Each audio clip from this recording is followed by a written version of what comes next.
Good evening. Welcome to the Town of Southbridge public hearing for tax classification purposes. Just read the public notice being posted in the newspaper for 2 weeks. A public hearing is being held this evening in Town Council on Monday, December 9th, 2024 at 6:30 p.m. in the council chambers here at the Town Hall. This public hearing is being held pursuant to Chapter 40, Section 56 on the adoption of a residential factor for tax purposes and the adoption of percentages of the local tax levy to be borne by each class of real and personal property. This will be an opportunity for anyone present to be heard. First, I want to thank our staff here at the Town Hall. There's a lot of teamwork that went into doing this public hearing this evening and tonight's presentation at Town Council. Our finance team, led by the Finance Director, Michelle Hill, who also serves as the Treasurer Collector, our Town Accountant, Christine Russell, our new Assessor, Jasmine Sanchez, our Assistant, Dean Yacobucci, and all the staff. There was a lot of work, and you're going to remember that this starts when we start the budget process in the prior fiscal year. So the assessors are here this evening as well, and I will welcome them on behalf, and I will turn this over to the assessors for their presentation. They will give a brief presentation, and then there'll be opportunity for questions to be asked from residents. All we'd ask is if you do ask a question, you come to the podium, you state your name and your address. So I'll turn this over to Will Canoia. Well, I'm very grateful to have Will, who came in to assist us this year with Jasmine, and Jasmine is the brand new assessor. A lot of training needs to be done and going through a couple cycles. So we thank Will for coming and serving us in this capacity, and it's nice to see you again, Will. So I'll turn it over to you. Thank you very much, and it's wonderful to be here. I worked a lot, 37 years I was on the Board of Assessors. I worked here full-time for the second half of my professional life. I enjoyed it very much. It was very rewarding to come back here and help out a little bit. It was exceptionally rewarding to help out a dynamic young talent, diamond in the rough when she started, but she's getting better every single day. As you know, there's a public hearing that's going to begin right now, and then following this is the Town Council meeting. We have prepared a very detailed presentation for the Town Council meeting with a PowerPoint. You guys are going to have to vote on the options following that. Jasmine is going to do that entire presentation. I'm going to take the really easy part, which is right now, which is just ad-libbing for about a minute to give a brief overview on this, and then I don't want to take up any of the taxpayers' time. So a real quick brief overview. So the classification hearing is to present various options and allow the public to speak. Basically, do we want a split or a single tax rate? Do we want to offer a residential exemption? Do we want to offer a small business exemption? The latter two are very, very detailed. I mean, you'll see that during her presentation, but splitting the tax rate is something that comes up annually, and should we do it or should we not? The presentation will detail all the pros and cons about it, which I won't get into right now, but basically the town is about 82% residential value and tax base, and about 18% CIP, commercial, industrial, personal property. So if you split the tax rate, for every $1 that you save for the residential class approximately, it costs the commercial, industrial, personal property class about $5 more, just as a little overview. This year's tax levy is going to be $27,390,213. And let's see, what else? Our property tax is going to be $587,778 below our levy limit, so we meet the constraints of Prop 2.5. And I think that's pretty much it. I don't want to take anyone's time so they can speak. And again, we're going to have a very detailed presentation before you guys just have your debate and discussion and your votes. Okay? Thank you. Thank you. Are there anybody that wishes to address the council relative to the tax rate classification hearing?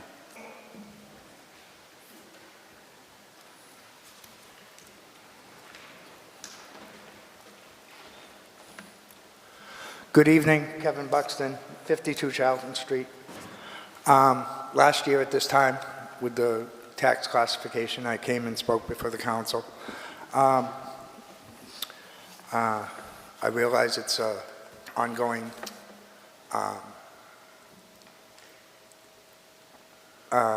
consideration on the balance of the tax rate.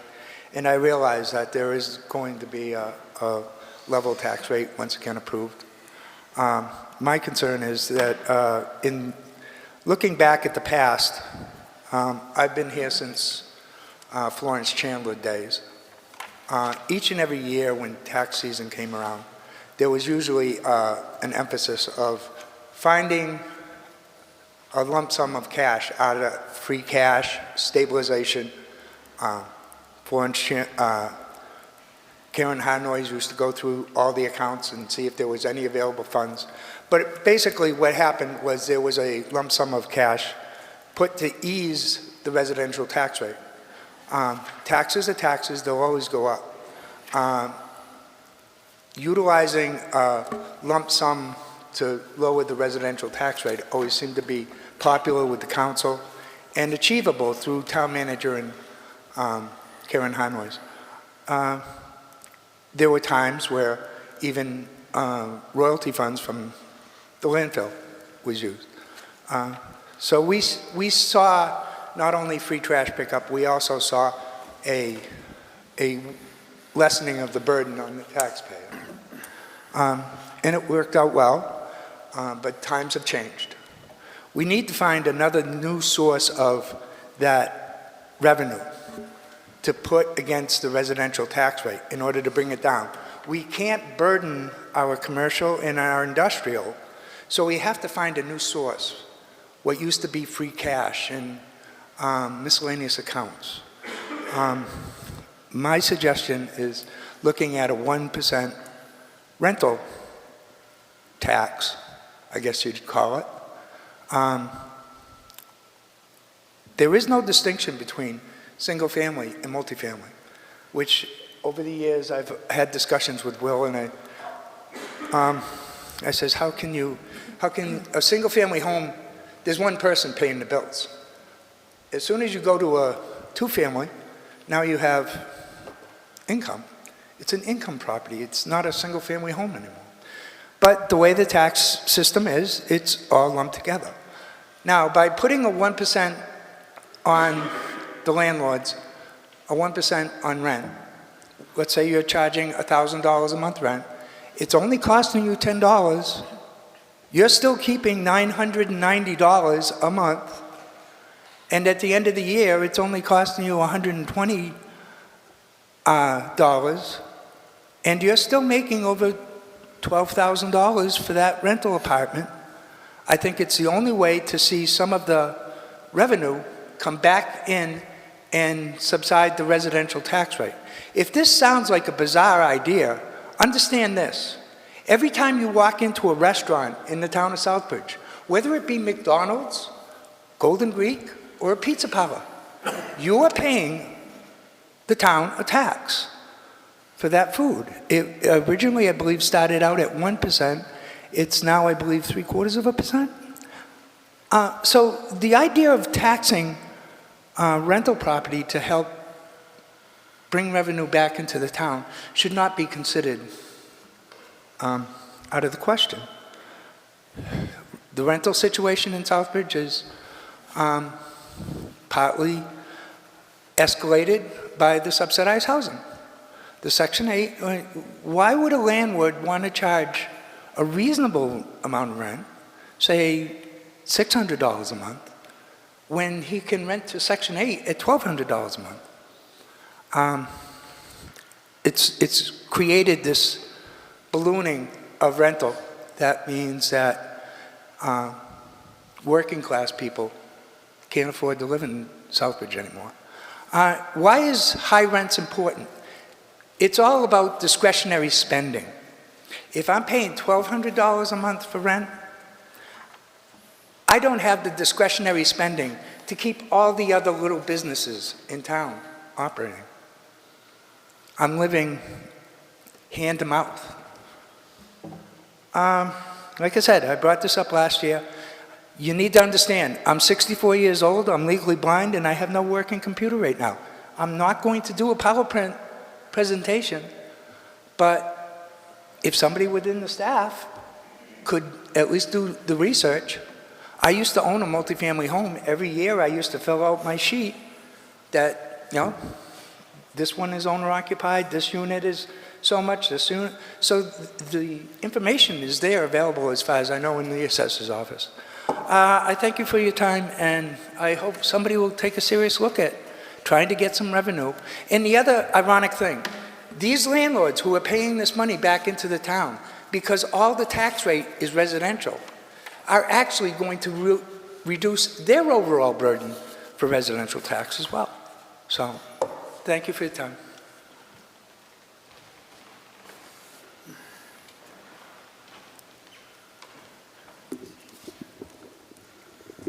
Hello, can you hear me?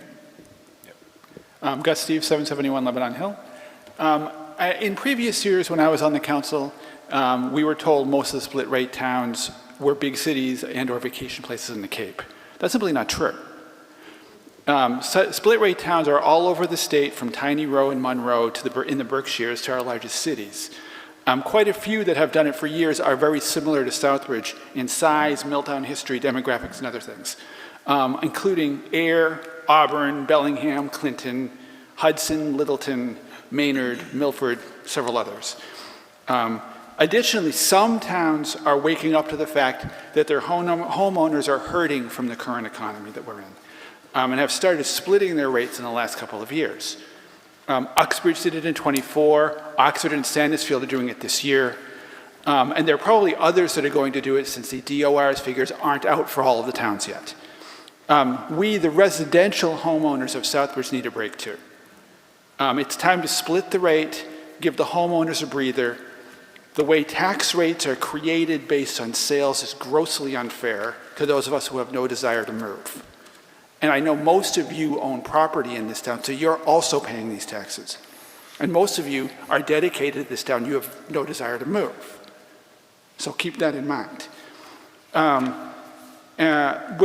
Those kinds of sales favor the people who buy just to flip the properties for a fast buck. That's very corrosive to any community, and we've seen it already going on in this town. Southbridge is, it's time to show that you actually support Southbridge's people and split the tax rate. I can give you the rates in towns that I cited if you want them, and I would suggest that, given what Kevin just said, I think that's a great idea to investigate going forward, because that's obviously a much longer term issue. But I think we need the break for a split rate this year. Thank you. Thank you. Does anyone else wish to address on the public hearing? Anyone else? No further questions? Okay. Well, last call. There you go.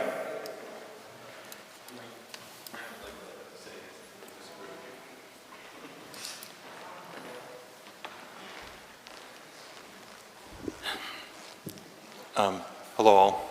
Thank you. Dean Cook, 432 South Street.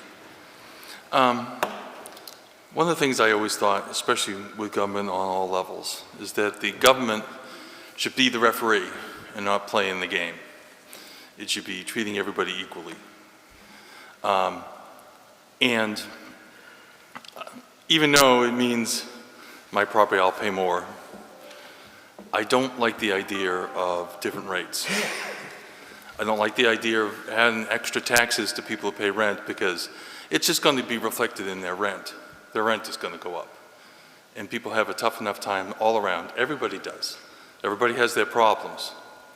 But I think this dividing people is a bad idea. I like the even rate because we're all in the same boat. We all have to deal with the problems of the town and where it gets money and how it spends its money. And I think that just pits one group against another. That's all I have to say. Thank you. Anyone else wish to address in the public hearing? Go one more time. Seeing none, we'll close this public hearing at 6:46, and we'll reconvene the regular special town council meeting at 7 PM. Thank you.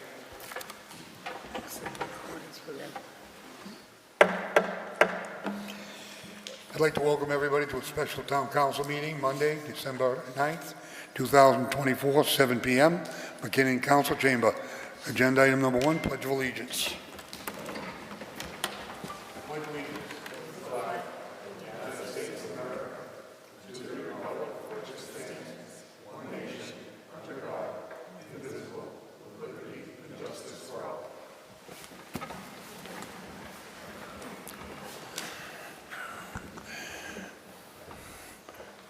Item number 2, roll call. Counselor Lazo. Present. Counselor Montigny.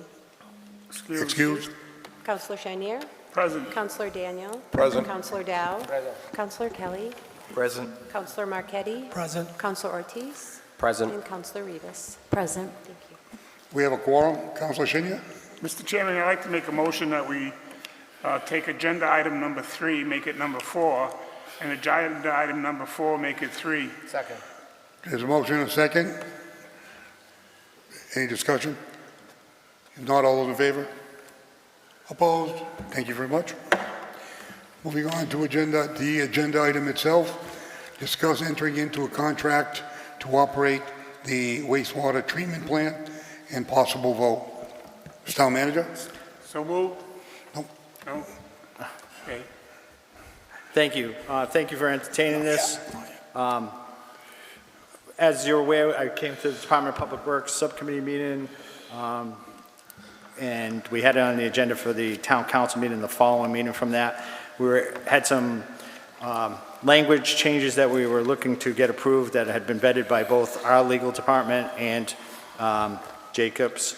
The representatives from Jacobs are here just for the town and the town council. As you're aware, we made the decision through the DPW director and town council to go out to seek a new vendor to operate our maintenance and management services for the Southbridge Sewer Collection Systems and Wastewater Treatment Plant. Councilor Lazo was part of the committee that reviewed it along with several individuals in my office and the DPW director. After a round of written requests for proposals, interviews, reference checks, we made the decision to enter into negotiations with Jacobs. This contract, as you know, and I would ask when you have the motion, we'll have the official name of the company. For that, this will be a 5-year contract with 3 independent opportunities for us to renew. We're very pleased with the contractor company that we have selected. They brought to the table a lot of great ideas for us to take a fresh look at our wastewater treatment plant operations, fresh look at how we do our composting, and additionally to take a look at our issues with odor and plans for odor control.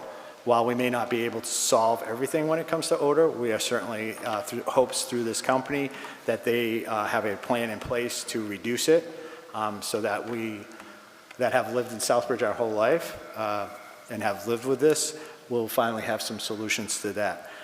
So with that, it would be my recommendation that the town vote. Can I entertain a motion? Yes. Read the motion. if Go I ahead, could. read the motion. That the town vote to enter into contract with Operations Management International Incorporated for the operation of our wastewater treatment plant for initial term of 5 years pursuant to the contract attached. So moved, Mr. Chair. Do I hear a second? Second. A motion and a second by Councilor Kelly. Discussion? Mr. Chair, this was unanimously approved by the DPW subcommittee.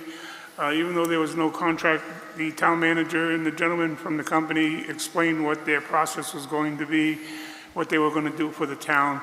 And for me, it was an acceptable solution. Not having a contract, we did get the contract over the weekend. We were able to review it. And all my concerns that I had with the town manager were addressed in that contract. Any other discussion? Council Marquetti. Thank you, Mr. Chairman, through you. So the Viola contract management fee was about 1.6 million. They're a book company that located in Boston, Worcester. They have a lot of offices around the area. OMI, their contract is 1.7 million, about 1.7 million.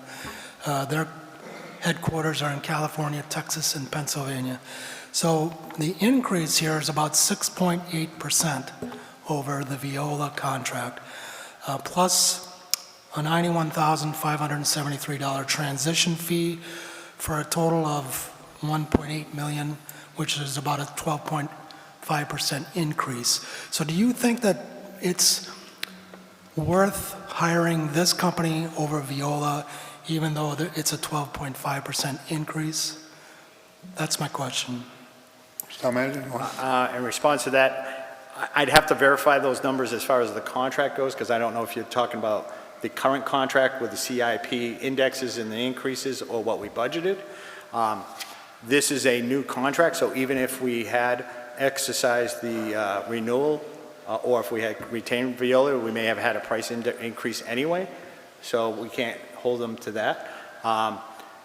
Given the numerous issues that have been brought to our attention by our Department of Public Works director, the numerous deficiencies that we are dealing with currently with state reporting, absolutely it is my recommendation to move forward with a new vendor.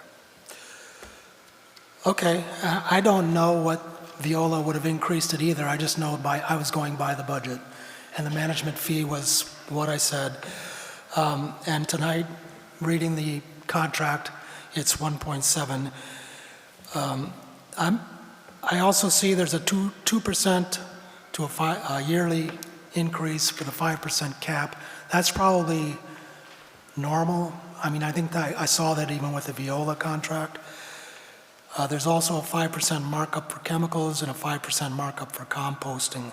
So, no, I don't have any problem with a new operator. I'm just wondering, do you think it's worth paying that extra money for a new operator at the wastewater treatment plant? I don't know what the problem was with Viola. I really don't. I don't know the ins and outs. I think the wastewater treatment, or the DPW director is here, but if you want to ask him or not, I don't know. But I just was curious whether you thought that this is worth going forward. That's all. Thank you. Yeah, I'm going to again respond. Yep. If I could. Good. There's a whole litany of lists that we could discuss at another time if you wish. We have numerous capital projects that we've had on the books that we're not undertaking by that previous operator or the current operator. Again, to some of the issues that we have with DEP. Additionally, when it comes to the markup, the contract, the way we have it, we will be the ones that will procure the products, the chemicals. The markup is just their processing fee, so we'll have an opportunity to control some of those costs. So we find this as a very, very favorable, new, fresh look at the wastewater treatment plant. Irregardless, Viola was welcome to reapply as well. Through the process, this was clearly the number one individual. The fact that they're out of state, this is their first venture into Massachusetts, but they have a number of neighboring wastewater treatment plants that they operate, and they spoke very highly of. And I have no, I mean, this is I'll leave it at this as I explained to an individual from another vendor. I went through the process of hiring a superintendent of schools that comes on paper, and they have all the great credentials, and we take it as it was. We do our due diligence. The proof is going to be in the pudding, and this is a 5-year contract that we will, I'm sure they're going to live up to and be a great vendor for us because they're putting their best foot forward to come into Massachusetts. I'm sure they would like to expand in Massachusetts from there. So I'm very confident that we will get the best product, especially the fact that the DPW director has taken that under his wing to evaluate the current operator and make that recommendation. For us to take this under we were told by Ty and Bond and others, for us to undertake this project at this time was kind of crazy because of the climate, but it was a decision that we had to make. So I'm confident in it. I'd just like to comment. I was in the room when we did the interviews. I think We know who Viola was by performance. We had 3 other companies come in. This one aced the interview by far. The ideas they were on how to handle the odor, how to move forward on some of the screening ideas. I think their team that came in was exemplary of a company that you want working in your community. I think you have a valid question as far as, the cost, but I think you get what you pay for on this one. I know what we were paying Viola, and I know what we were getting. One of the things that stuck out with the team, and none of the other companies did the same thing, there were 3 areas that they kept saying, what's the priority? And they just kept saying, compliance, compliance, compliance. So how they get to the compliance was in the interview, but the thing was being in compliance with the state, with all the things and paperwork that they have to do, they take their job seriously, and I think this company was heads above the other competitors, so I think, moving forward with this here would be in the best interest of the town. Councilor Kelly? Thank you, Mr. Chairman, through you. Did the current vendor, Viola, did they actually submit an application? They did. Okay. One other question, if I may. And it seems to me that we've, in the past, tried to address this odor issue down at the water treatment plant. So it's not something new. It's something that other people have attempted to address. What is the big difference with this company here? What do they offer that nobody else could offer? Do you want me to answer? You want them to answer? They're here. I'd like you to meet the people that we met. I think it would be fortunate for everybody to hear from some of their experts. I know that when it came to the odor, they brought in an expert in that area, and they laid out what they were going to do, how they were going to do it. There was going to be some revenue being made during the process. So I think that what we'll do is allow them to answer those tough questions, because they did in that interview, and they did a heck of a job. Feel free to name your name and address. Excuse me, we have to waive the rules. Well, no, they're the company. Okay, go ahead. Good evening. My name is Kevin Dahl, and I'm a vice president for Jacobs. I live in Connecticut, so about an hour away. So to address your odor, what would we do differently? The first thing we're going to do is an odor study, which is a complicated scientific method of using modeling and sampling to come up with what are the biggest sources and where they're coming from, combined with atmospheric conditions. And then we're going to, from the composting angle, it's how it's turned, how often it's turned, how the airflow goes, and where the air goes. So I think we have a tried and true method. We have an engineering arm that's quite substantial. It's bigger than our operations arm. So we're going to bring in those experts to help us determine the best things to do and bring those solutions to the town. There's some near-term things we can do, and then there's some long-term things that we're going to do. So I think we have the right approach from the resources and the expertise to bring to the table that other companies, quite frankly, don't have under one roof.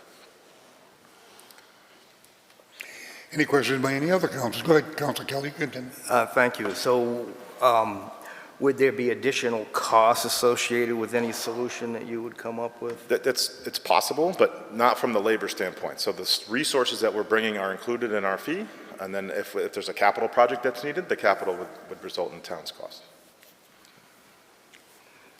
Thank you. Any other discussion? Councilor Shin? Mr. Chair, what convinced me of the need for this community to move forward and change the operator of the wastewater treatment plant was the amount of problems that we had. We found through the discussion when this all came about, the lack of maintenance that was being done.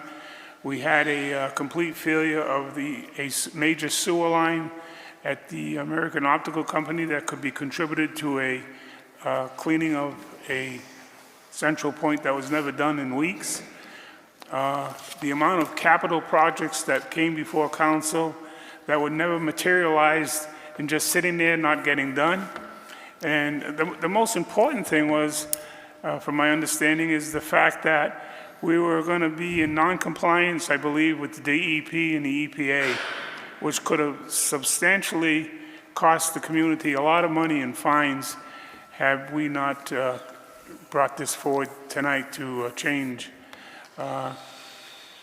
We know the cost of doing business, it goes up, and I think this here is a good opportunity, the town, to look to a new operator, and we have 5 years to evaluate them, and if they do the job, they know they have renewal options. And I think reading about them is, and finding out a little bit about them, that they're up for the task, and I think it's time for the town to be up to the task to move forward with the new operator. Thank you. Any other discussion? Councilor Rivas. Thank you, through you. I know in the subcommittee, you talked a little bit about responsiveness to some of the issues that Councillor Chenier talked about.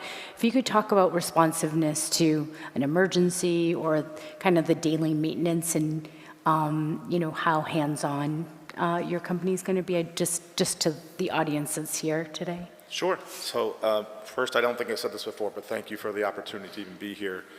We are, as town managers mentioned, we are super excited to be here and in Massachusetts. So I think a lot of the way we approach things is about proactiveness, transparency, and communication. So when we're going to use Utility Cloud as the town's software package, but making sure we have all those work orders and preventative maintenance tasks identified, that they're performed on time and on schedule, and then when those result in something else than what you expect, that we're getting those corrective maintenance work orders out there and communicating them to the town proactively, so then we can make the best choices together about what needs to be done and what needs to be spent. There might be some money that needs to be spent, but when we get in there, we'll communicate that and work on it together.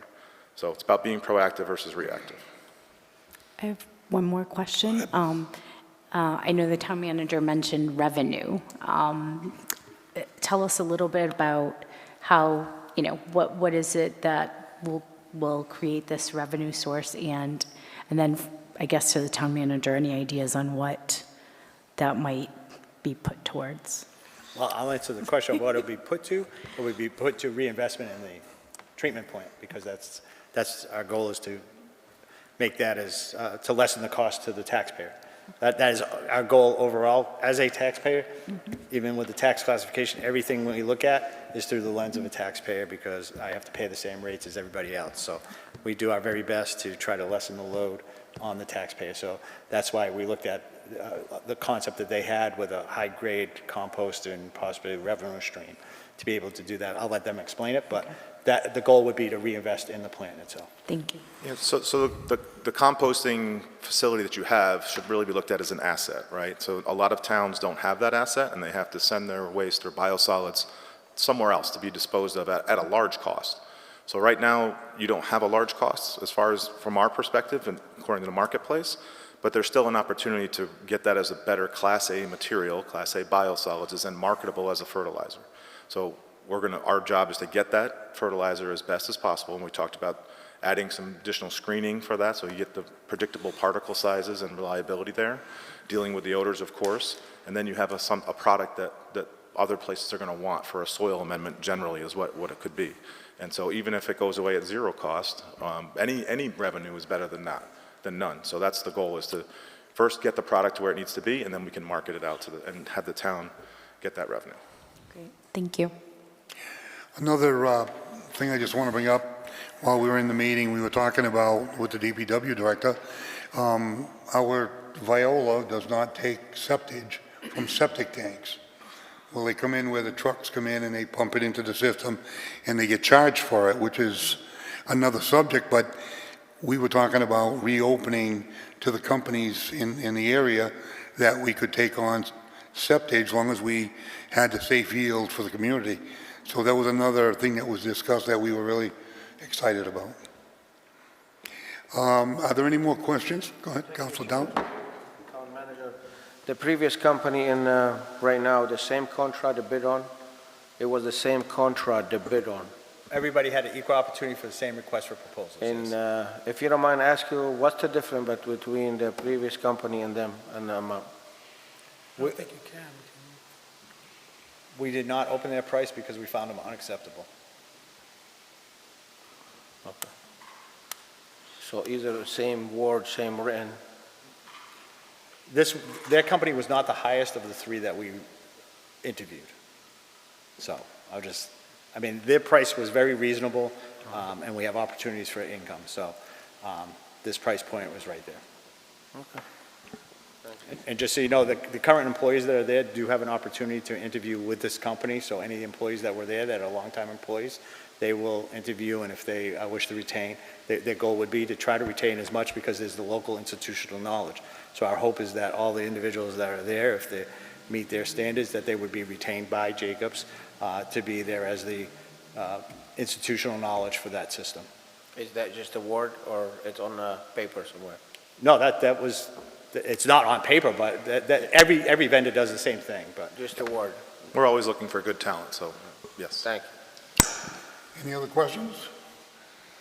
Councilor Daniels. Thank you, Mr. Chair, through you. More of a comment than a question.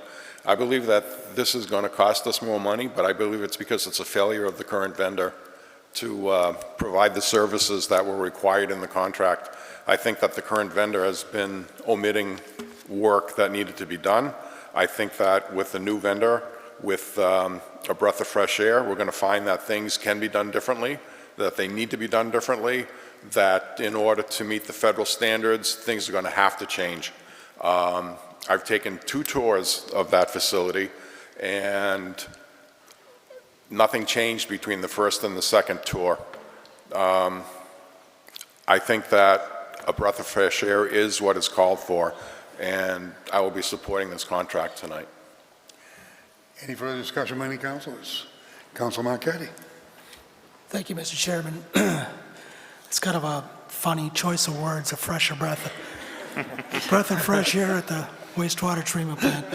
I'm just curious, and I know it's probably irrelevant tonight for this agenda item, but it was brought up. What have they been doing that's not in compliance? I don't know. I've never heard about any non-compliance by Veolia. They're not here to answer for themselves. So I'm just curious. That's all. I'll take that up at another time if you wish. We can talk about those issues. Any other question by any other councilors? If not, who will be the gentleman on the ground in the, I would like to bring him up so we can put a face and a name. Mr. Rios? Mr. Matt Rios. This is the gentleman that we will have on the ground at the plant. Please introduce yourself to the council, and now you're going forward. Good afternoon. I'm Matt Rios. So I live in Connecticut as well, and I'll be the project manager for the project here. Any questions, this gentleman? If not, thank you very much. Thank you. Any further discussion?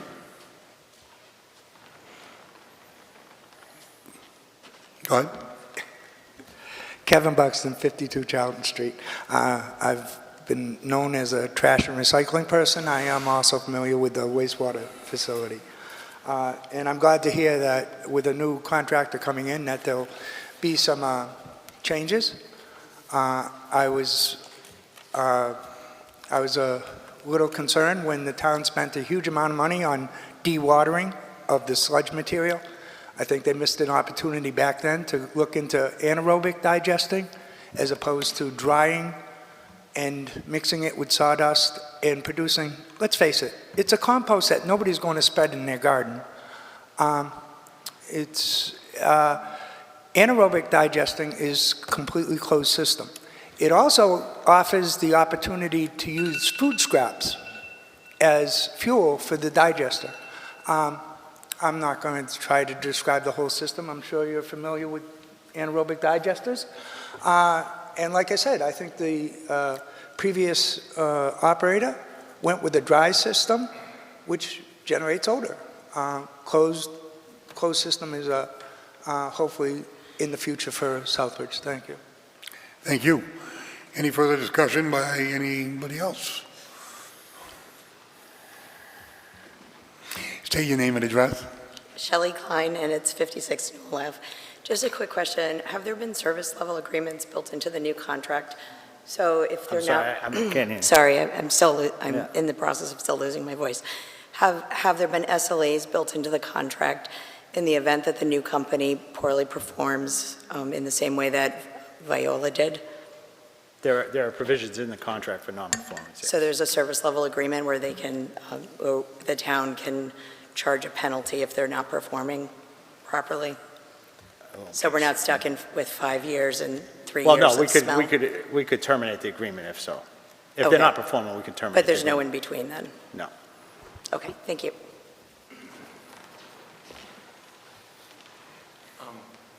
Dean Cook again. It's a very good idea to update this contract. If you have a former contract that's not keeping up with state requirements, that puts the town up to a huge liability and could be great costly in the first, and I can guarantee you one thing, regulation always gets more strict. So you need a company that's going to keep up with the regulation and stay on top of it. Because once you get behind, it's very difficult to get caught up. That's all. Thank you. Are there any other citizens or councilors, any comment? If not, we'll take a roll call vote. Councillor Chenier? Yes. Councillor Daniel? Yes. Councillor Dow? Councillor Kelly? Yes. Councillor Lazo? Yes. Councillor Marquetti? Yes. Councillor Ortiz? Yes. Councillor Rivas? Yes. Unanimous of all present. Welcome aboard. Thank you. Thank you very much. Moving on to agenda item 4, which is 3, presentation of assessors FY25 tax rate. So- Town manager? Thank you, Mr. Chairman. Through you to the members of the public and the town. We had the public hearing earlier this evening with some questions, as stated by Will Canoyer. This will be a more detailed presentation on the classification and tax rate. Just a couple comments, as I stated earlier. I want to thank our staff, our finance team, led by Finance Director Michelle Hill, Kristen Russell, Dean Yacobucci in our office, our new assessor Jasmine Sanchez, the 2 Board of Assessors that are here, Michelle and Diane. We appreciate all that they did in setting this tax rate. I'm going to say to the public that last year, when I first became town manager, it was a challenge when we set the tax rate and when we set the budget for the upcoming fiscal year. We had a lot of unknowns at the time we set that budget process up. As we noted when we presented the budget to the town council for adoption, there are a lot of factors that went into it, and a lot of had to do with estimated revenues, raising to the tax levy, and at the time of our recommendation to town council when we voted the budget, our recommendation was to go to the maximum levy capacity. Through a lot of hard work by our finance team and conversations, we were able to review our receipts, actual receipts from last year, a review of the estimated receipts that we had used to formulate the budget, and to take a look at those numbers to see if we could make adjustments so that we could reduce the burden to the taxpayer. Our goal throughout this whole process, from the formation of the budget, when we formulated the budget last year, we had a lot of factors that we had to look at to present the budget at the level that it was at. A couple of those factors were health insurance costs that had gone up tremendously, some of those costs that were not captured from the previous year, which added additional pressures to our budget. As everybody's aware, net school spending, our minimum requirements, our minimum contribution to school spending increased at a high rate. This is to be expected because those are the parameters that are put forth from the state. We had several budget gaps that were not budgeted, and one of the big things that we took a look at was training and staffing.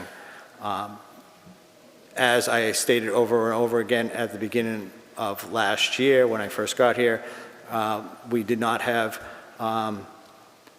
anybody in positions, key positions. We were able to recruit and so far retain several key positions, among them our finance director, treasurer, collector, Jasmine, who's our new assessor, and we welcome her here tonight. And the training was a key point to support those individuals that have been in positions or newly appointed, to make sure that we bring in quality staff and consultants that could support those departments so that we could make sure that we're on good ground. Is everything perfect this fiscal year? No. Is it better than we were in last fiscal year? Absolutely. Also, I'd like to thank Will Canoyer, who stepped up. Last year, as you're aware, that we had an interim assessor at that time that presented during the tax classification hearing. Right after that, I recruited Will to come out of retirement to say, give a hand to Team Southbridge. Dean and Will are both longtime officials in the town of Southbridge, and their assistance to our department heads has been invaluable to provide insights into what the town used to do for budgeting. There was a comment made earlier about how the use of some one-time funds and the reason why or why not you might use those. But I just want to thank everybody for their hard work, and I will turn it over to Jasmine. This is her first presentation as an assessor, so I'm sure we will have a lot of hard questions, but Will's there to support her, so I'll turn it over to Will and Jasmine. Thank you, Mr. Chairman. Turn it over to Ms. Jasmine. You can hear me? Nope. Okay. Good evening, and thank you for your time. Joining us for this FY25 tax classification. Will's going to be passing around the packet. Okay.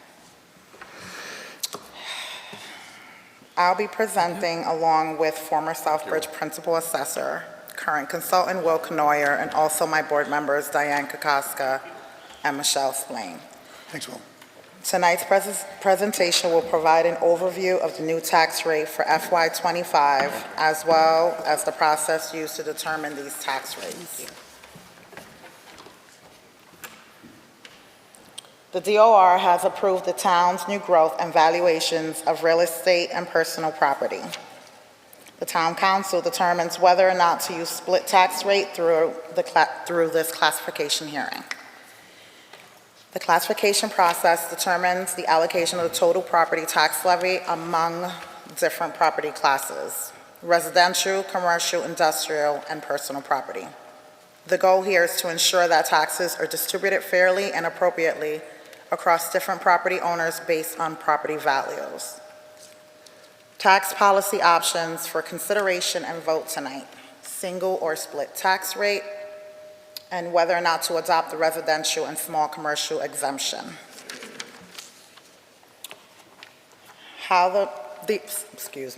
The assessor's job starts by determining the property, whether it's real or personal.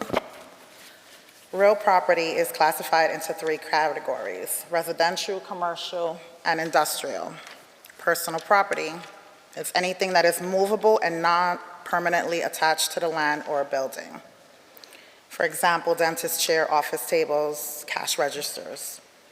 The tax classification helps ensure a balanced burden of the town's overall tax revenue. The process is reviewed annually to reflect changes in property values, economic conditions, and the needs of the town.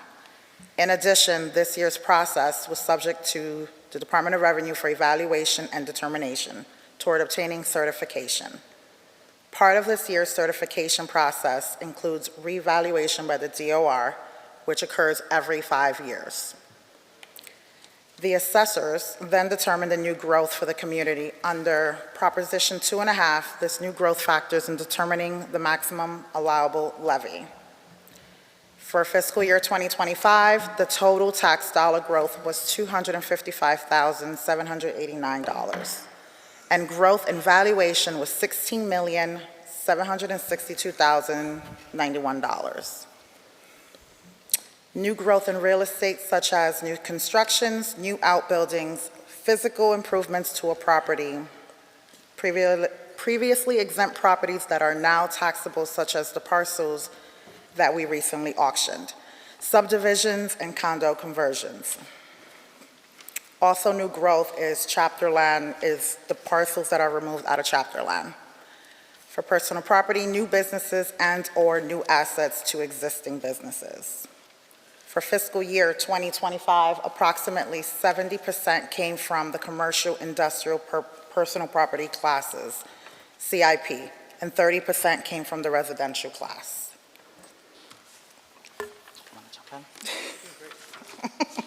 Sorry. You're doing good. Thank you. Now that you made me mad nervous. Okay, so this is done, the recertification, revaluation is done through the DOR. This is done and required every 5 years. The DOR audits and certifies property values and our methodology.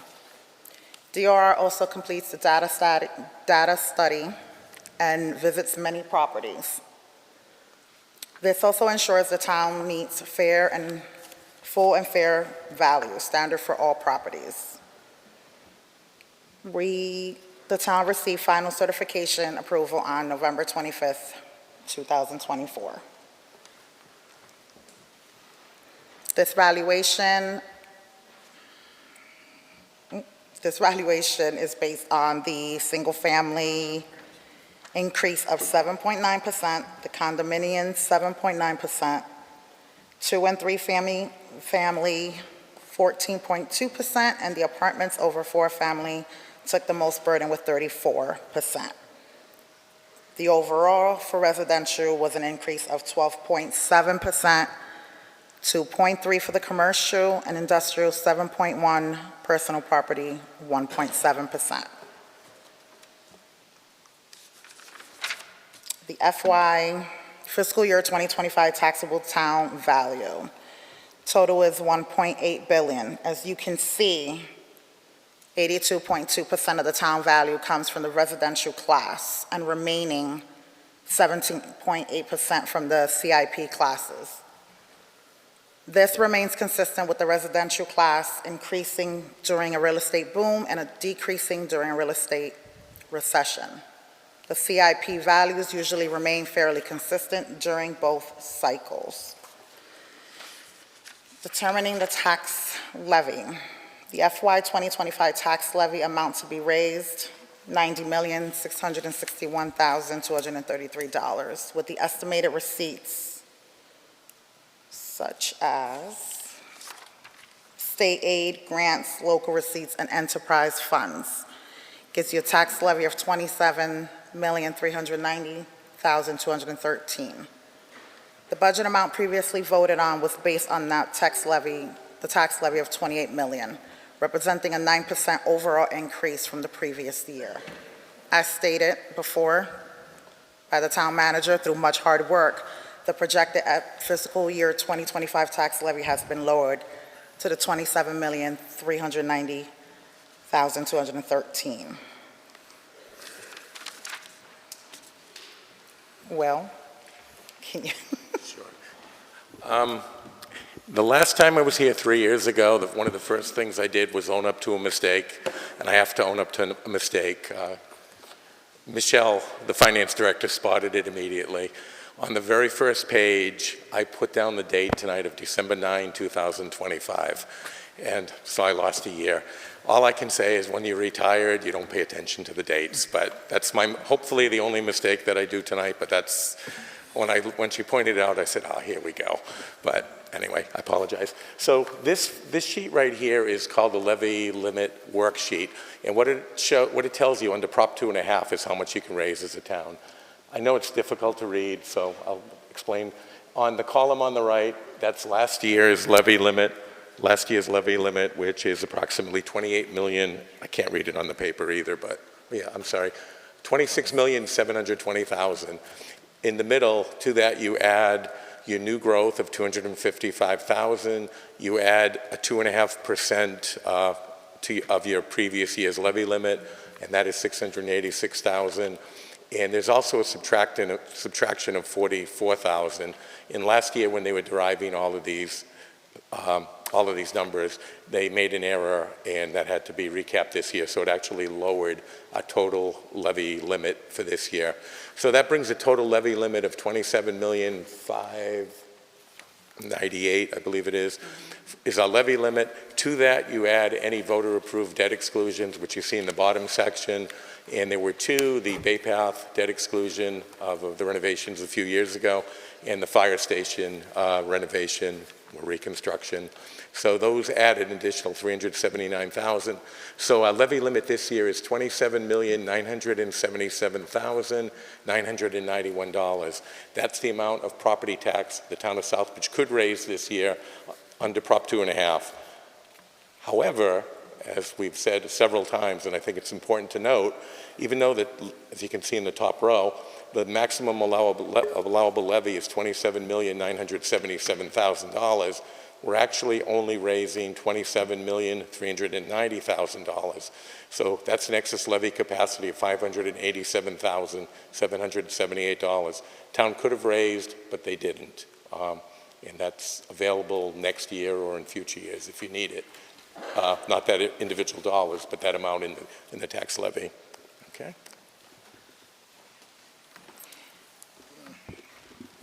Using a minimal residential factor of 1, the levy, which you divide the 27,390,213 to the total valuation of 1.8 million, gives you the tax rate of fiscal year 1466, which is recommended by the Board of Assessors. The final rate is subject for approval from the Department of Revenue, so this may change. Tax levy comparison, 2025 tax levy, $27,390,213. Last year's tax levy was $25,676,190, which is an overall increase of 6.68%. Less the new growth, $255,789, gives the change after new growth 1.4 million or 5.68%. You want to step in on that one? Okay. So now the town council has to vote on how the levy burden is shared. Single tax rate or split tax rate. For a single tax rate, everyone is taxed at the same tax rate. Keeps Southbridge competitive for new business relocation. Maintains CIP values and stability for existing businesses in Southbridge. If you go with the split tax rate, shifts more of the tax burden to the CIP classes, relieving the residential tax burden.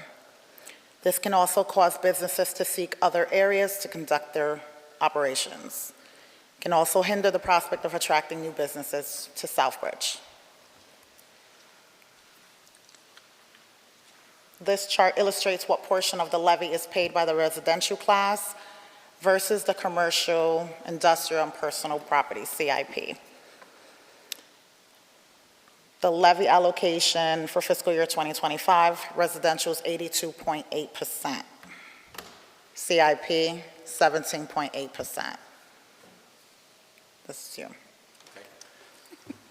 So this gets a little complicated, but based on the proportion that 82% of residential value and the 17.8% of commercial, it calculates into these numbers.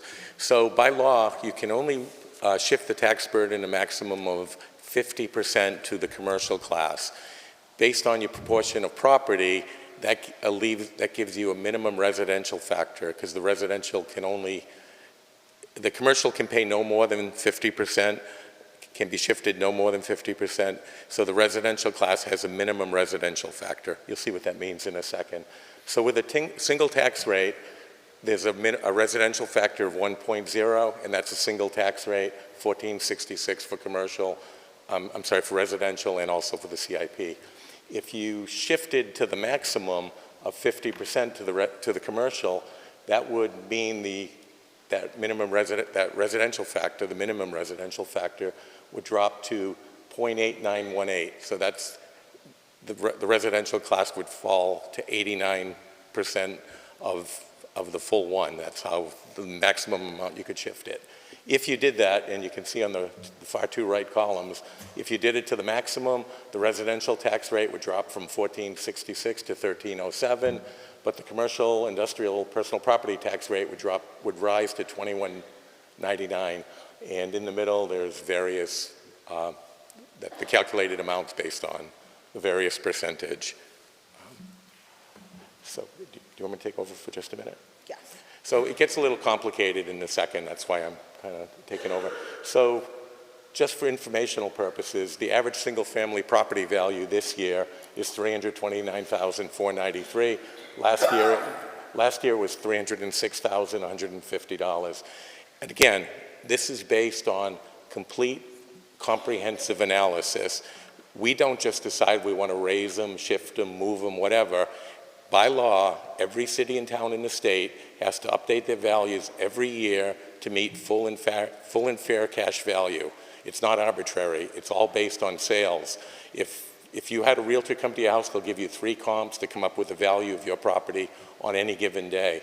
Well, what we have to do is use the comps, all of the sales in the year prior, and base our valuation using all of those comps as of January 1 prior to the fiscal year. If we don't do it, and we don't do it correctly, we don't set a tax, we don't get our values approved, and we don't set a tax rate. Nothing arbitrary there. It's completely by the numbers. So here's where it gets a little complicated. The slide you see here, highlighted in yellow, shows a factor of 1.0, a single tax rate. So based on the average single-family property value, which you see at the top of the chart, that would yield the average single-family property has a tax bill of $4,830. In the middle column, the average commercial property has a tax bill of $8,766, and the average industrial $10,461. And how do we come up with the average? It's simply the total amount of the class divided by the number of properties. So if you can shift not at all or any amount up to the top one, which is 50% shift, and just for illustration, if you went with the maximum shift, the average residential would drop from $4,830 to $4,306. That's a savings of $523. However, going to the middle column, the average commercial would increase from $8,766 to $13,150. That's an increase of $4,383. And on the far right column, the average industrial has a tax bill with a single tax rate of $10,461. But if you increase to the maximum, it would go to $15,000, I can't quite read it, $692. And that's an increase of $5,230. So it's sort of like what I said during the public hearing. For every dollar you save the residential, you increase the commercial industrial by approximately $5. Okay? As it says in the bottom, it's the recommendation of the Board of Assessors that the council approve a factor of 1 single tax rate. This chart here illustrates what the comparison is in property tax in Southbridge directly from this year to last year. In the first column, you see the average tax bill for a condominium is $2540.91. Last year was $2451. So it's going to increase over last year by $89 or 3.64%. The average single family this year will be $4,830. It's going to increase over last year by $158 or 3.39%. The average 2 and 3 family is going to increase by 10.87%. The vacant land went up quite a bit. The revaluation showed the land had appreciated in value. So the average land property tax, and it's a small amount, it's 14.02%, but there are a lot of very low value parcels too. So it's going to increase by $44. The average tax bill there is $365.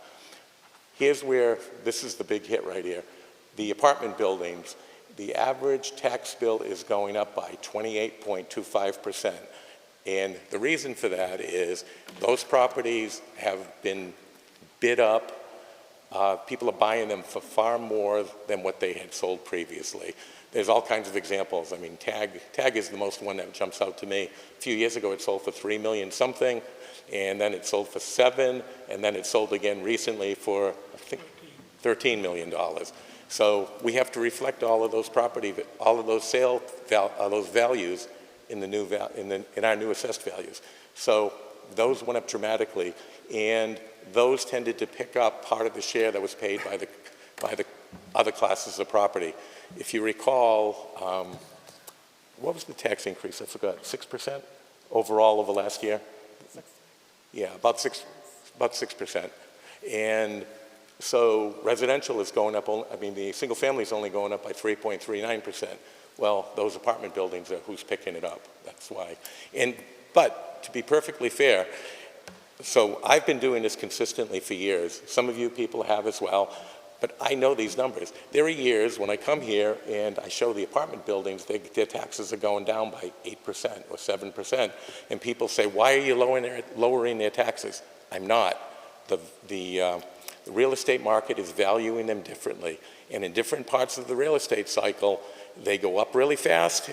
Right now, like we're kind of getting close to a peak, I guess.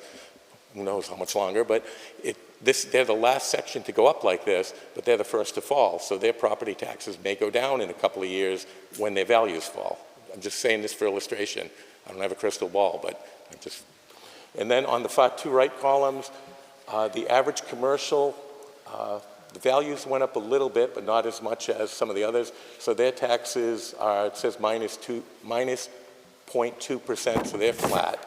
And on the industrial, it says they're going down by 4.25%.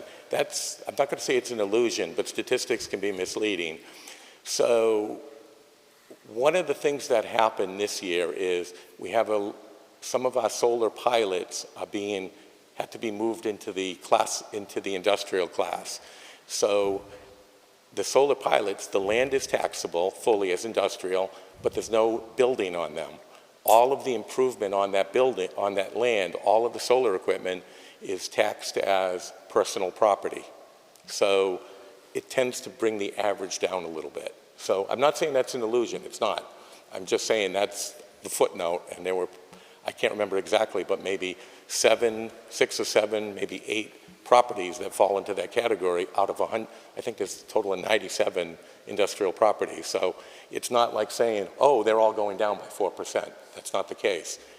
But I have to show the statistics exactly the way they come. And that average industrial value is the total of the class divided by the number of parcels. That's the way it's done. If I didn't do it that way, it would be misleading, and I'm not going to be misleading. I just want you to understand what was happening. Okay.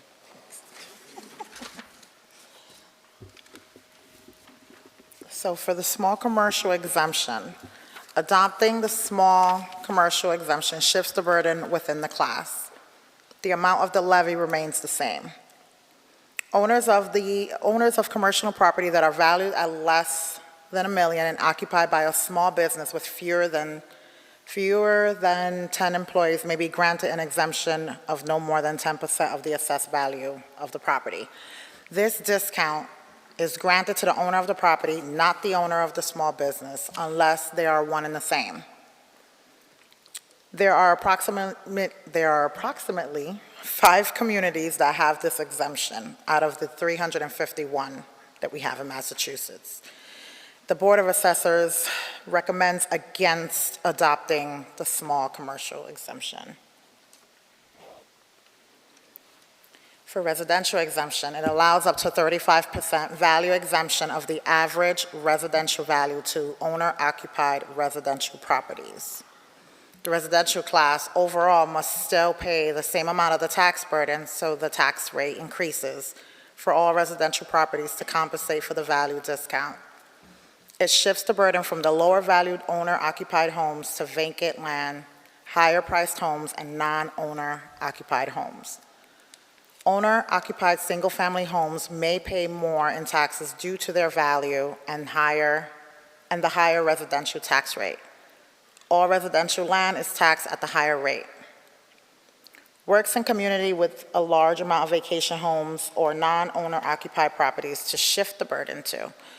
Approximately 14 communities have adopted this exemption concentrated around Boston, Cape Cod, Martha's Vineyard, and Nantucket. The Board of Assessors strongly recommends against adopting the residential exemption.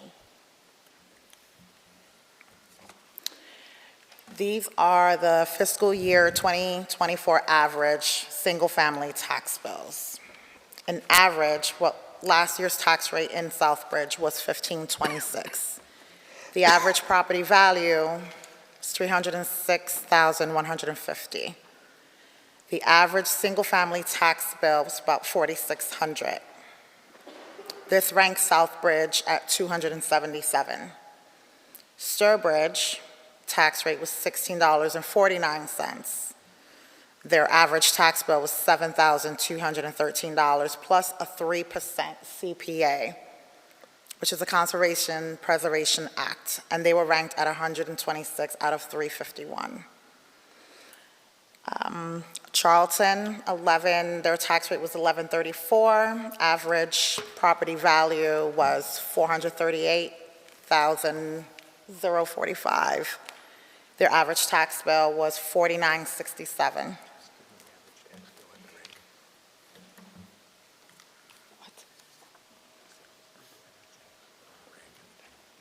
Okay.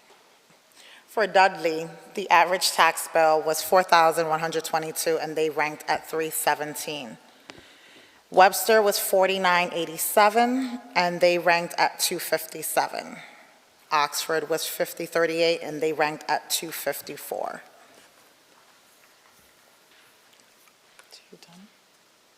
Do you want to bring that up? No. Okay. So this concludes the hearing.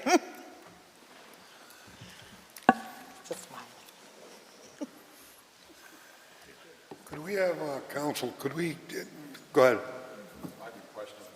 Go ahead. Any questions?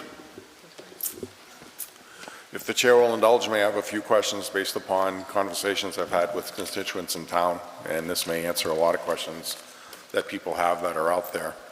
First, the procedural question, is the GIS up to date? Is it up to the minute? Yes. So the assessed values that are in there for fiscal '25 are the values that people can expect their homes to be taxed on this coming year? Yes. Okay, thank you. Can you describe at all how the state assessment formula works exactly? I understand that the state has to come in and they validate what you're doing, but what is it that they're looking for? Or what is it that they're actually, what are the ingredients in the recipe? Yes. So I have to ask you a question. Do you mean in the revaluation? I mean, yeah. This is about 700 volumes of tax laws, and I want to make sure I get the right. Well, what I'm getting at is how is full and fair value determined exactly? Great question. So again, we have to value all of the property as of January 1 prior to the fiscal year. So in this case, we had to use all of the sales that occurred in calendar year 2023 from January 1 to December 31st on the residential properties. So basically, we have a modeling system on every property in town. So if my ranch, for example, 1,500 square foot ranch, sells for $200,000, and so that means the assessors have to adjust their model so that the assessed value will be within 10% of that sale price. We aimed for a median of 0.96, so 96% is considered a bullseye. The DOR regulations are 90 to 110, but whatever your median is, everything has to be within 5% of that, your different classes. So that single family that I'm talking about, if my house was built in 1950, it's got to depreciate down so that any ranch that was built in 1950 has the same depreciation factors, even the ones that don't sell. So you take the ones that do sell and you base that model, which brings it to 100% full and fair cash value to match the sale price, and then using that model, you apply it to all the houses that don't sell. And I'm being very simple with this because there are factors that the DOR measures of age, condition, size, quality, neighborhood, the neighborhood, and many, many others. So you're basically using the houses that sell as for your comps to all the ones that don't. So that's on the residential side, the single family, the 2 and 3 families. All of the commercial sales and the apartment sales, you're doing that you're using the sales, but you don't get quite as many sales as you would with a single family or a 2 family. So in that case, we're doing it the way I just mentioned, But in addition to that, we're using an income approach. There are three approaches to value that the appraisal profession recognizes: the income approach, the sales approach, and the cost approach. So the income approach is you look at a apartment building of, let's say, 8 units. You find out what their rents are, what their expenses are, and you extrapolate all that information, not extrapolate, you dissect all that information to find out what its net operating income is. So if that 8-family apartment building that I'm talking about, if it has a net operating income after all their expenses of, let's call it $100,000, you take that $100,000, and this is how they value their own properties, and the banks do it as well, and it's the standard. So that $100,000 of cash flow, that's worth, you capitalize that using a capitalization rate. What would somebody pay me for that cash flow of $100,000 a year? And just using a simple one, if I said that capitalization rate is 10%, so you have $100,000 cash flow, $100,000 per year cash flow, you divide that by 10%, the capitalization rate, which is what an investor would want as a return for that. You divide that at 100,000 divided by 0.10, that's $1 million. That's the value of that property. That's a simplistic approach, but that's how they're all done. And if it's, so that 8-unit apartment building that I just mentioned, if they're 3 bedrooms, it's going to bring in more income. If they're all 1-bedroom apartments, it's going to bring in less income. If they're desirable apartments, it's going to bring in more income. That's one of the methods we use to do it. So it's safe to say then that the formulas that you use are not simplistic, that they're complex, that they're monitored by the state, following state regulation, and that you're not just walking up and down the streets looking at a property with a checklist saying, yeah, this one's good for $250, this one's good for $3.25, and that's how it's being done. So that's not what's happening. You're following a very complex formula. I'll go a step further, if I may.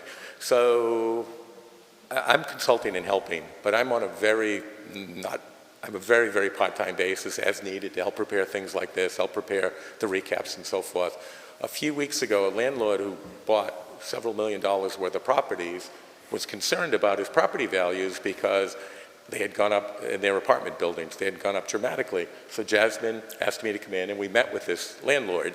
And we came in, and he asked a similar question to what you just did. And he was, I wouldn't say he was irate, but he was very concerned about, how did you raise my value so much?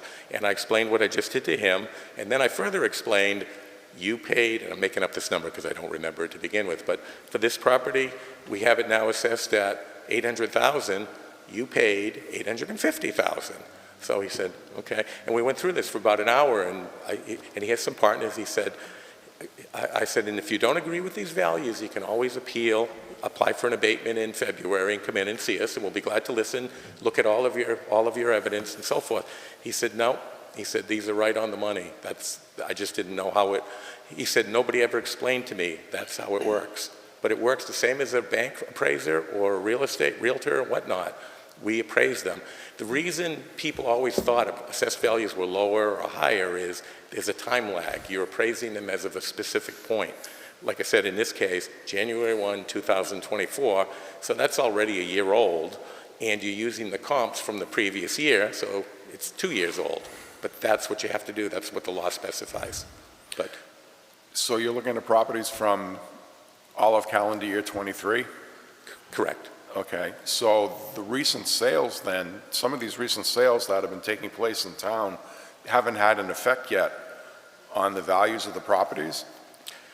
We haven't used those as part of our appraisals, but having said that, if they're an outlier, one sale doesn't make the market, or 2 sales don't make the market. Many sales make the market. I'm not sure which ones you might be referring to because there's a lot, but you know, that you get an indication of where it's going based on the sales.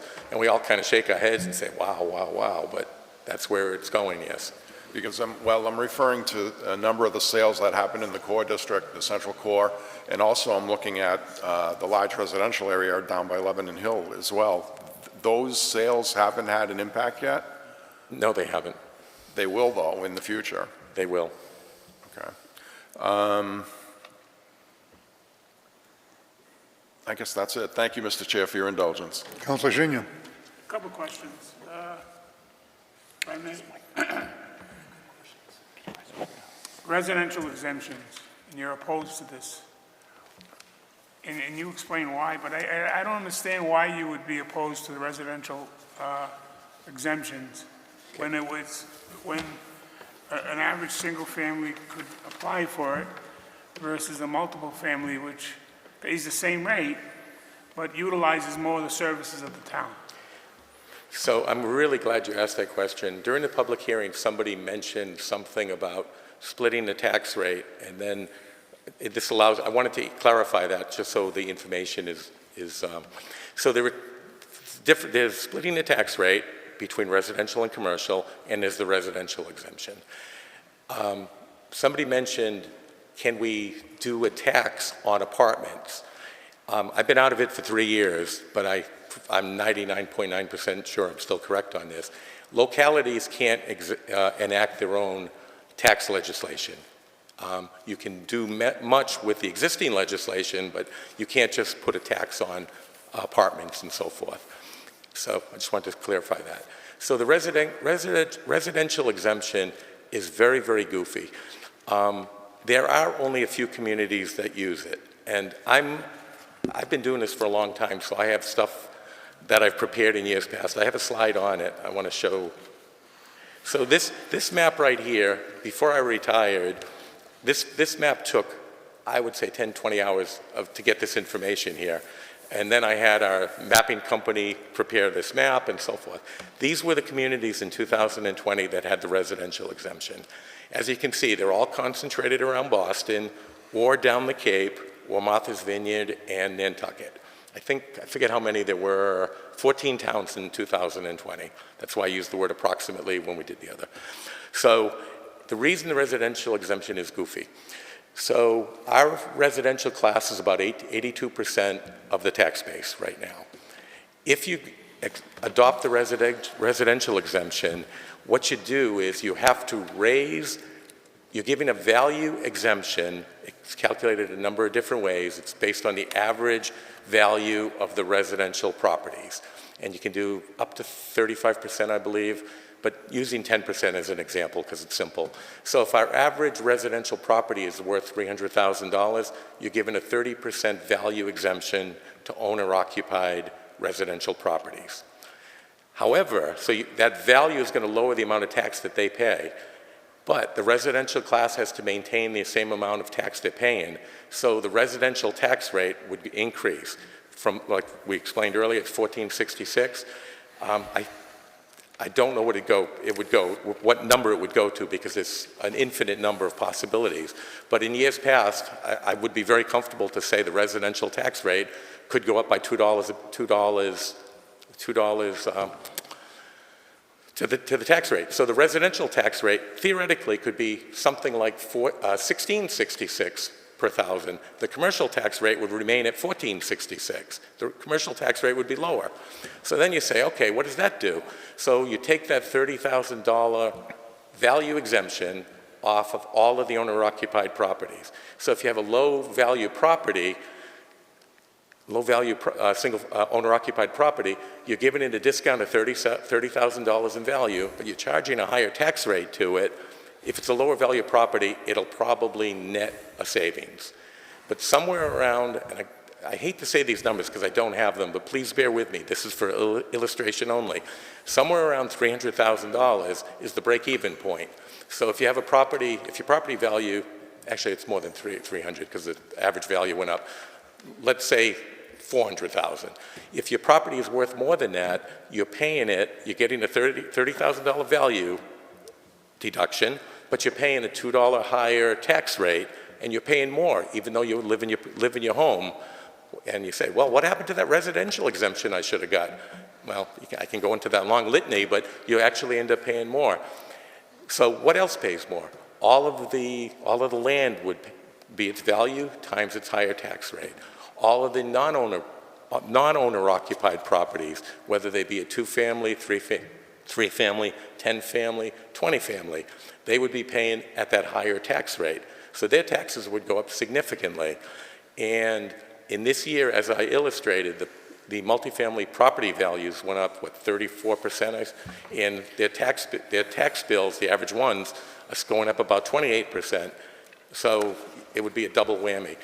In addition, I don't mean to sound like a high horse on this, but I want Jasmine to hear all of this because this stuff is pretty complicated, and people are always looking and say, I want to save money. This is a good way to save money. Well, it isn't, because who lives in all those apartment buildings? Residents. They're just paying rent. So you can better believe those owners are going to pass that on down through to their residents. So that's another negative to it. It's very, very difficult to administer. If you guys were to say, yeah, that's a good idea, let's try it, let's do it tonight, I can tell you we would not get tax bills out in 2 to 3 weeks. This is something that if you decide you want to do it, you do it the following year. Because it's that you've got to determine through all of these properties who's owner occupied and who's not, who's going to get this exemption. It goes on and on. So looking at that map there, what do you see? Down the Cape, what do you have down the Cape? You have a lot of rental homes. You have a lot of Martha's Vineyard, Nantucket, the better examples.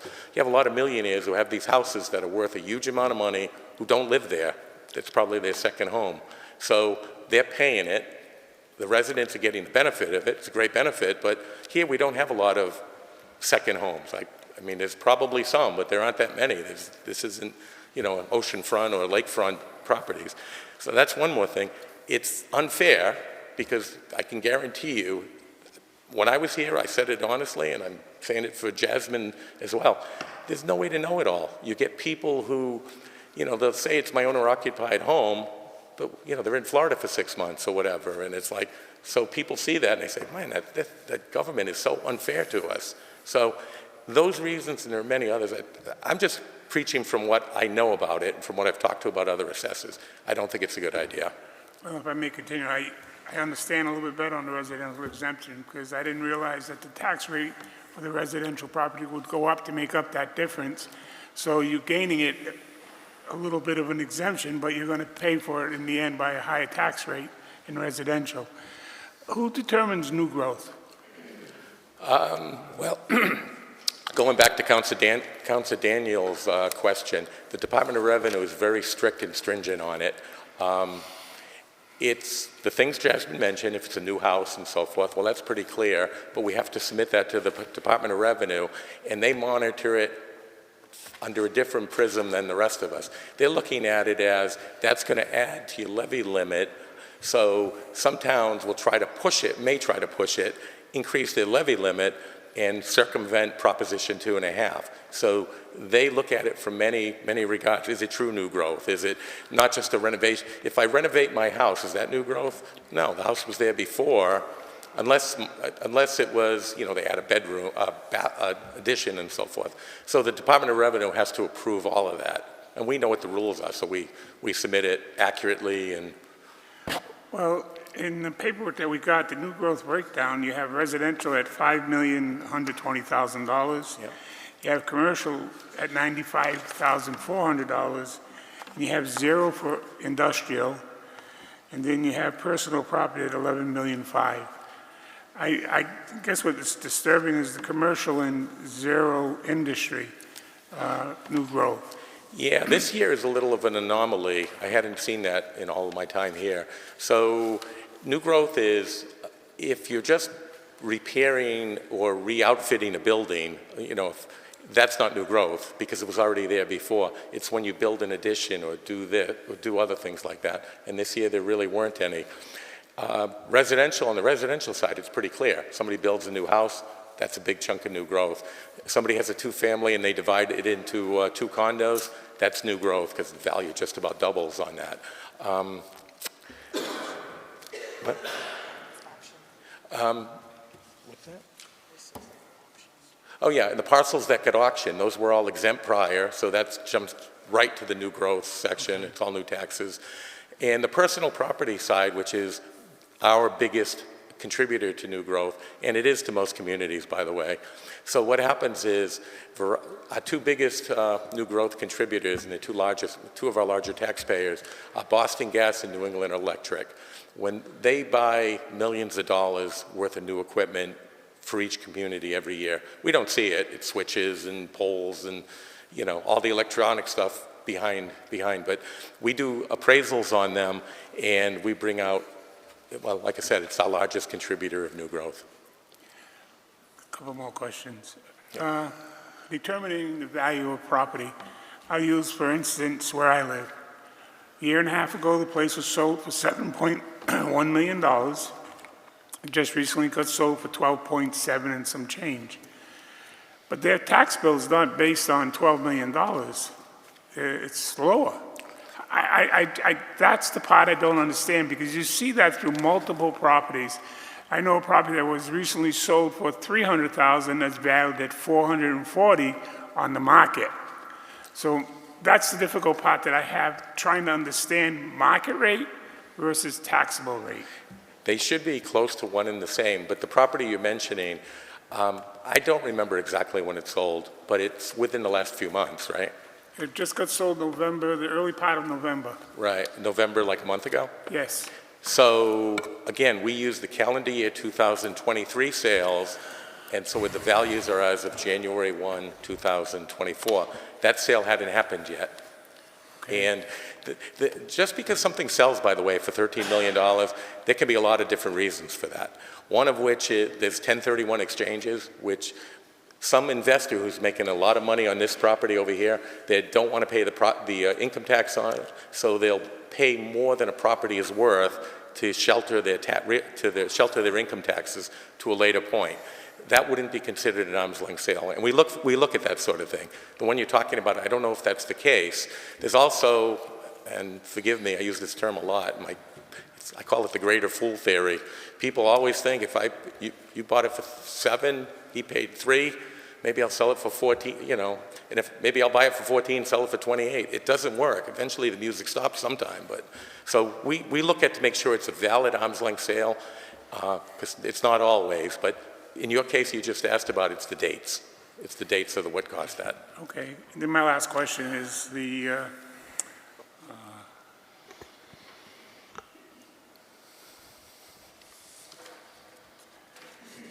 when you do the valuations of the percentage of residential at 82%, I think it is, and you have commercial and industrial property at, I think, a total of 20%. I've always been torn about making industry pay more because they're a profit. But when you see that 82% of the property is residential, you can kind of understand why you recommend having one as a factor, and so everybody pays the same. You're hoping for new growth to come with industry and commercial property, but I understand, and this is probably the first time in a long time that I've seen residential property, multifamily going up as high as it has in the 34% range. So it's like their first time in, even prior, when I owned this multiple family home on Pleasant Street many years ago, I used to laugh at my single family friends because they're paying a lot more than my house and I was getting an income. Yeah. But I can understand it much better now why you do that. And again, we've always talked that multiple families should pay their fair share because they utilize more of the town services, the schools and those kind of things. This is probably the first time in a good many years that multiple family is going to pay more. But let's not be fooled. The renter, like me, I'm going to pay that increase. This year alone, I saw a $310 increase in my rent every month. Somebody's got to make up for those taxes and those kind of things. Even though I don't pay taxes, part of my rent covers the water, sewer, and taxes. So we're good and we're bad, but I'm going to support the single tax rate tonight. And thank you for answering my questions. Councilor Rivas? Thank you, Chair, through you.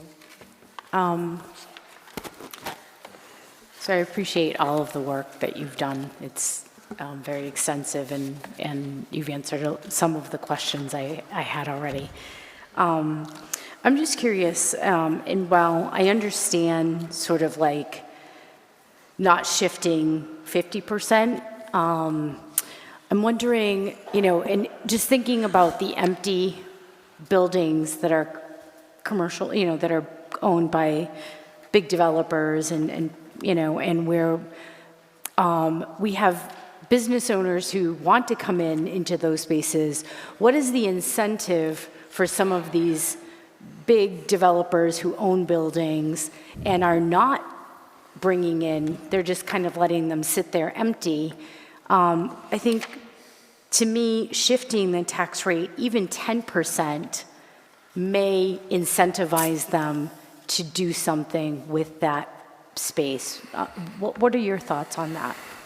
So that's a great question. The incentive is they want to make money, and they're looking for ways to make money. I'm not the economic development person here, but like the things that happened down at the AO, those apartment buildings, he wanted to do a lot of things, and I assume the reason he did what he did was he got the grant money to finance it, because old mill-type buildings or empty buildings are very, very expensive. And so they want to make money. Charging them more money, I don't know if it incentivizes them or if it tells them, boy, I can't pay that. And then we end up with huge tax title problems, which could happen. I don't know the answer, but it's not a magic bullet. Charging them more isn't going to do it. There's one more thing. Part of the reason I'm taking over on this part, Jasmine and I have talked at length about this, but these are really the drill down kind of questions. And you know, it's just not an opportunity to talk about this in the office. She's learning a lot. She knows a lot. We've talked about it, but it's reinforcing a lot. But there's another critical thing that is not evident here, but it is important. So the town of Southbridge, I think we have about, 3 years ago, if you'd asked me these questions, I could have told you how many, how much, where they were, and so forth. Now it's not quite as clear as it used to be 3 years ago. But we have a bunch of solar farms that have solar pilot agreements. Every solar development we have right now has a solar pilot, and the pilot is basically a tax agreement of how much they're going to pay for the next 20 years.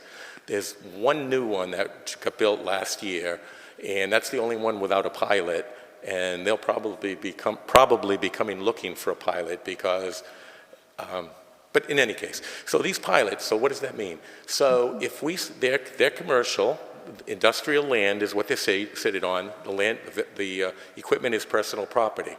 So they're subject to the CIP tax rate. If we were to split the tax rate, whatever amount it is, it would increase what they have to pay. Well, they have a signed agreement with the town that you all voted on, which says they pay X amount of dollars in this year, and next year, and next year, for the next 20 years. So this is more of a concept, but it would come true. So if we increase the taxes and the tax rate on those properties, what would have to happen? By contract, they're not going to pay any more money in any of these years. So we're going to have to lower the value on those so it equals what they agreed to pay and what we voted on. I think, and I took a look at this maybe 3 weeks ago, 4 weeks ago, I think they are approximately $500,000 to $600,000 a year in property tax that those places pay. So if that value, they'd apply for abatements in the year because we told them they would pay X, and now we're charging them Y, so that would have to decrease. And in future years, we'd have to lower their value, so it would kind of accelerate it along a little bit. I can't tell you how much, but that's clearly what would happen. I don't mean to sound like a broken record with this, because I know I've said I don't favor splitting the tax rate. I've said it for years.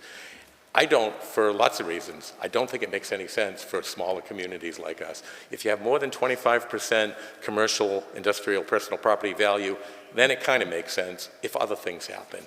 Like the town of Auburn, they have highways, Mass Pike, 395 running through it. This year, the town of Oxford, on a 3-2 vote, they decided to split their tax rate. But they have highways going there, and there's talk of a big industrial distribution center coming. Other than that, in Central Mass, somebody brought to my attention, Air split it last year or the year before, but north to south, from Worcester to Springfield, there aren't any in the middle. It's a few around those clusters of city that I'm aware of. And I can tell you, the town of Webster, where I owned a property before while I was living here my entire life, which my wife and I retired to, they had a split tax rate for years. And for 15 years, and I don't remember when it finally finished, it was around 2020, their goal was to get back to a single tax rate. So every year at one of these things, they were saying, okay, taxes are going to go up 3-4%, And on the residential class, because we're shifting back to a single tax rate, an extra 1 or 2%. So every year my taxes went up 3, 4, 5, 6%. I didn't like it, but I still thought it was the best thing for them to do. So that's my personal opinion. Everybody has an opinion. That's mine. It's based on my life experience. One more question. And how, you mentioned the solar agreement, how long are we into that contract? Well, so the first one that was built here is up on Blackmore Road. I think we did it in 2013. It's a 20-year agreement, so 33. All the others started about 16, 17, 18. I think you guys signed a couple before I came on board, but a year ago in July for another 4, and they're all 20 years, so they're all going to be expiring in the late 2030s and early 40s as they are now. Okay, thank you. And no more questions, but I just have a quick comment.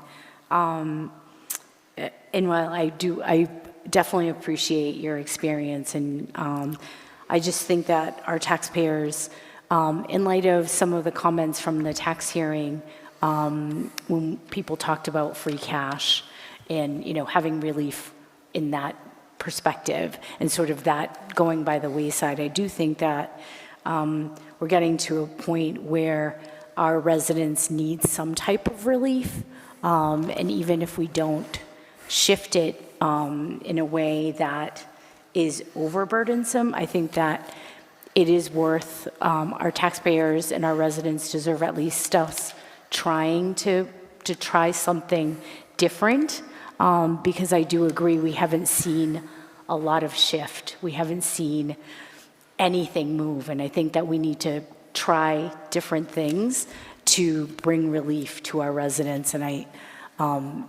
say that because it is a tough decision, but I'm not sure if I would support the one-on-one. So.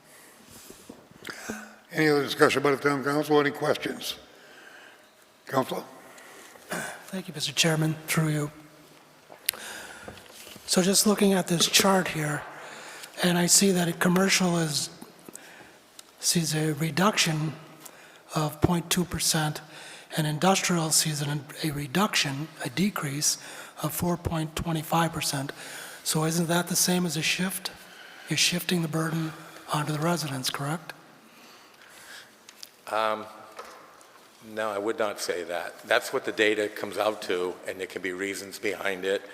As I mentioned in the industrial, I would not say that. I just would say this is where the numbers came out to. The commercial, industrial, and personal property, the values are always pretty stable.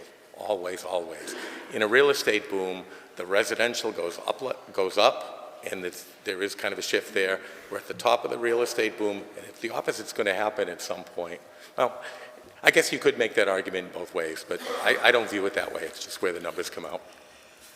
Okay. Well, how do you come up with these values? I know the councilors have asked how you come up with these values. I mean, a commercial property would be somebody like a grocery store. I go grocery shopping, do a lot of grocery shopping now, and I see the costs of groceries are skyrocketed. So how could their property values be lower when the cost to shop there is so much higher? I think you did say that you used that as one of the factors. Yeah, but that's two different things. So the Big Y supermarket, they don't own that plaza. There's a landlord who owns that plaza and some other, there's another bunch of other stores there. It's the rents that they get, the square footage rents that they get, minus the expenses and so forth. And I think we had a slide here that showed our that our commercial industrial class went up quite a bit in value overall. Earlier, if you want, I can show it to you, but let me see. Oh, yeah, right here. So the industrial class went up 7.1 million in value, and the commercial class went up 2.3 million in value. The difference is they didn't go up as much as the overall residential class. But when the things start to go south, they're not going to go down as much either. So anyway, to your point, what you're talking about, the price of groceries is a business. They pay rent to that landlord, and that landlord, they have vacancies, they have other expenses, they have people who don't pay the rent. That's the answer. Okay. I also see in your presentation that 68.9% of new growth comes from personal property, but yet the personal property is only 1.7%. How come? Because some personal property went away as well. Some businesses closed, sometimes they get rid of equipment that they had there and so forth. Okay.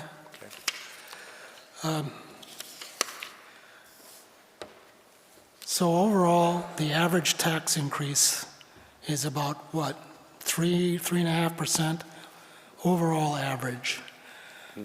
No, that is on the average single family and the average condominium. Overall, there was another slide that showed it. The levy went up, and that's when you say the overall tax increase. Where the heck is it? Bear with me. This one here. The overall increase in the tax levy went up by $1,714,000 or 6.68%. And as I say, right below it, it shows minus the new growth, because the new growth comes from some new houses and some other things. So about 1% of that increase of 6.68 is mitigated by new taxpayers and new equipment and so forth. So overall, either you pick your number, 6.68 or 5.68. You know, very blandly, very accurately, the town is paying 6.68% more in taxes this year. All right, thank you. I don't have anything else. Any other questions by the council? If no further questions, thank you very much. Go ahead. Just a couple of things I wanted to point out, and part of what I'm doing right now is I'm trying to show Jasmine some of the things that are behind the curtain kind of things.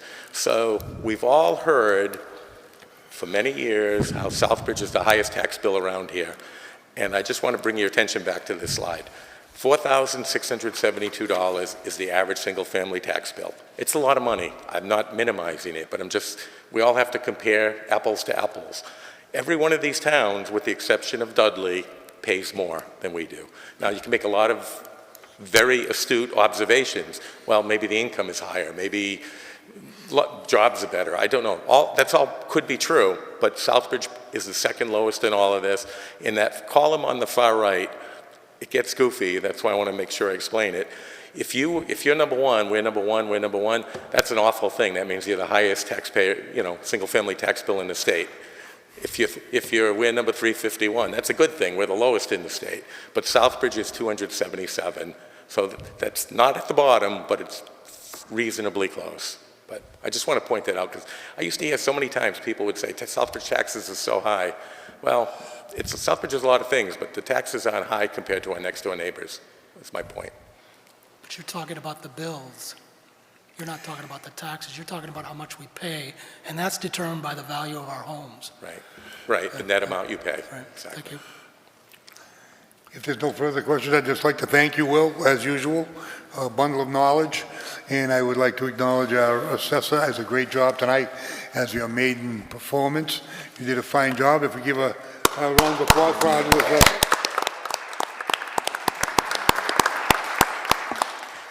Mayor, one more thing. So I have a document that I'm going to pass around that we have to send to the Department of Revenue tomorrow, just attesting that you all have been presented this information. If you could all sign it, and I'll pick it up. And Very well.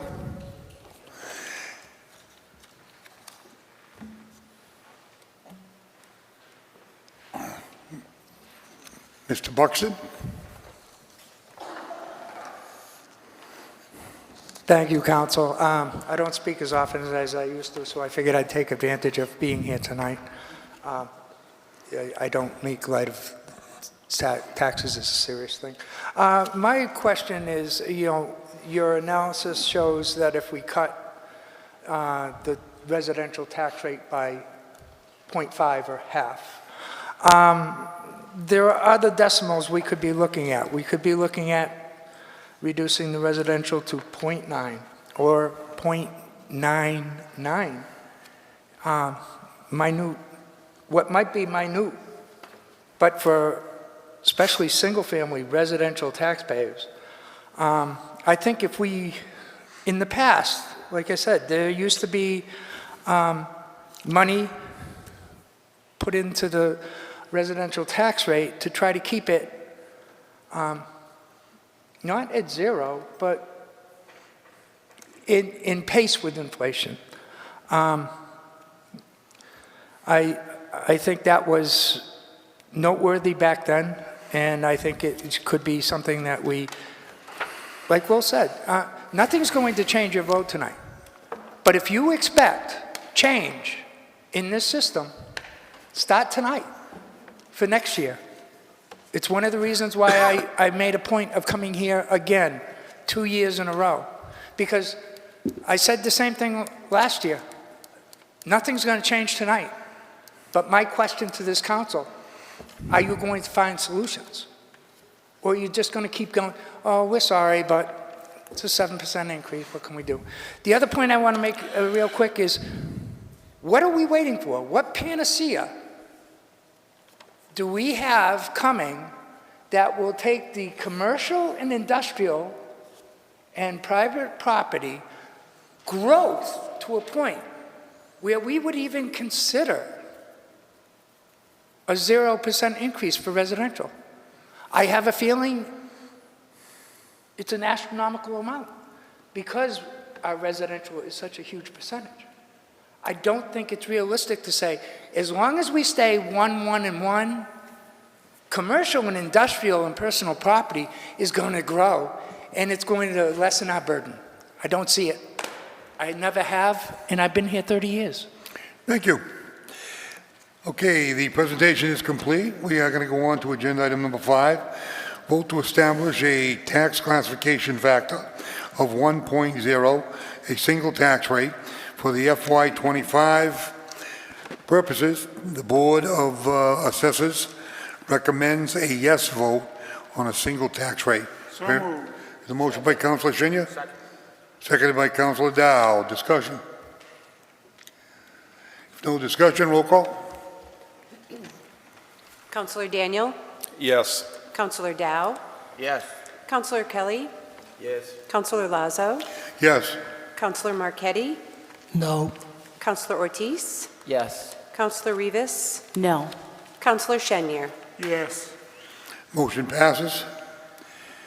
Moving on to agenda item number 6, vote to establish a tax classification of property for FY25 tax purposes, the small commercial exemption. The Board of Assessors recommends a no vote. So moved. Motion by Shinya, seconded by Dow. Discussion? If no discussion, roll call. Counselor Dow? No. Counselor Kelly? No. Counselor Lazo? No. Counselor Marquetti? No. Counselor Ortiz? No. Counselor Rivas? No. Counselor Shenyer? No. Counselor Daniel? No. Moving on to 7, vote to establish a tax classification of property for FY25 tax purposes for a residential exemption. The Board of Health recommends a no vote. So moved. Second. Motion by Dow, seconded by Shinya. Discussion? No discussion, roll call. Counselor Kelly? No. Counselor Lazo? No. Counselor Marquetti? No. Counselor Ortiz? No. Counselor Rivas? No. Counselor Shenyer? No. Counselor Daniel? No. Counselor Dow? No.